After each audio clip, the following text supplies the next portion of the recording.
It was one of those afternoons where the sky couldn't decide what it wanted to do. The rain wasn't really falling, it was just hanging in the air, like the world was holding its breath. I was standing outside the precinct, leaning against the cold brick wall, waiting for my ride. My shift had ended, but I wasn't in a hurry to go home. Something about the gray, heavy sky made me want to stay a little longer, to just breathe in the quiet before the storm. That's when I saw it, something that would stick with me for the rest of my life. Officer Danvers, a guy I'd known for years, was in the parking lot, squared off with a black man. Danvers was loud, his voice cutting through the damp air like a knife. His face was red, his fists clenched at his sides. The man, though, stood tall and calm, his hands in his pockets, his voice steady. He wasn't backing down, but he wasn't escalating either. He was just standing his ground. I couldn't hear everything they were saying, but I caught bits and pieces.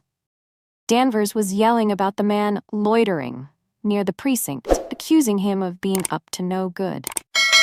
The man responded calmly, saying he was just waiting for someone. But Danvers wasn't having it. He was in one of his moods, the kind where he thought his badge gave him the right to treat people however he wanted. Then it happened.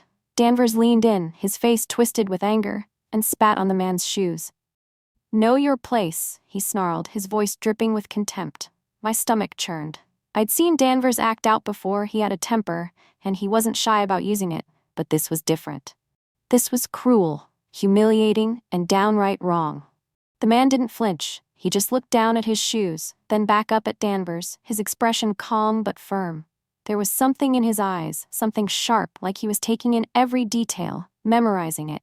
He didn't say a word. He just turned and walked away, his head held high. I stood there, frozen, my heart pounding. I wanted to say something, to do something, but I didn't. I just watched as Danvers stormed off, muttering under his breath, and the man disappeared into the rain. I felt sick.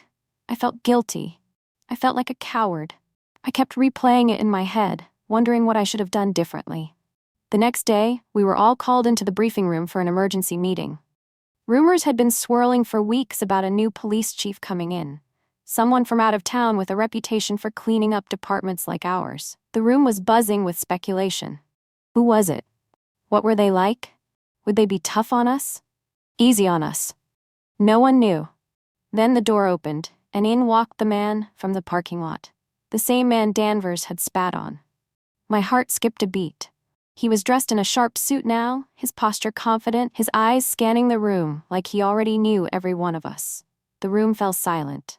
"Good morning," he said, his voice calm but firm. "I'm Chief Marcus Wright.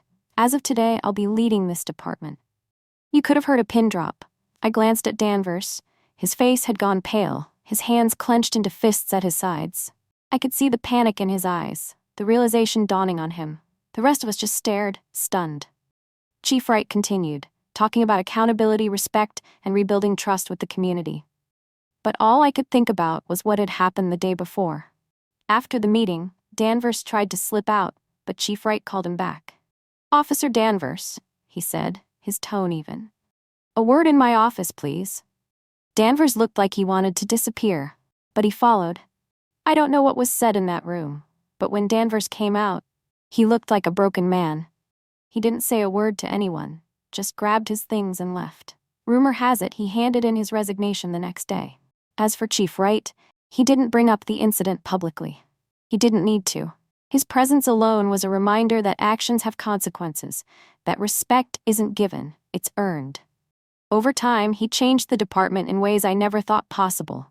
He held us accountable, sure, but he also listened, really listened, to the community and to us. He didn't just talk about change, he made it happen. But that day in the parking lot stayed with me. It was a wake-up call, not just for Danvers, but for all of us.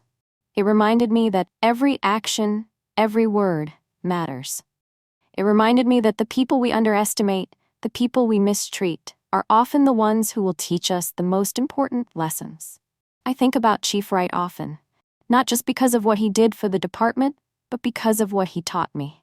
He showed me that courage isn't about being loud or aggressive. It's about standing tall, even when the world tries to knock you down. And he showed me that change starts with small acts of decency, with standing up for what's right, even when it's hard. That rainy afternoon changed everything. It changed Danvers, it changed me, and it changed the way I see the world. Sometimes when I'm standing outside the precinct on a gloomy day, I think about that moment. I think about the man who walked away with his head held high, and I remind myself to do better, to be better. Because that's what Chief Wright taught us all. Hey everyone, if this story moved you, if it made you think, or if it reminded you why we need to keep having these conversations, please take a moment to like this video. It really helps spread awareness. I'd love to hear your thoughts, so drop a comment below. Have you ever witnessed or experienced something like this? Let's talk about it. And if you believe stories like this deserve to be told, make sure to subscribe to the channel. We're here to share real, powerful stories that need to be heard. Lastly, share this with your friends and family. The more people who see this, the more we can bring awareness and change. Thank you for watching and being part of this journey. Let's keep pushing forward, together.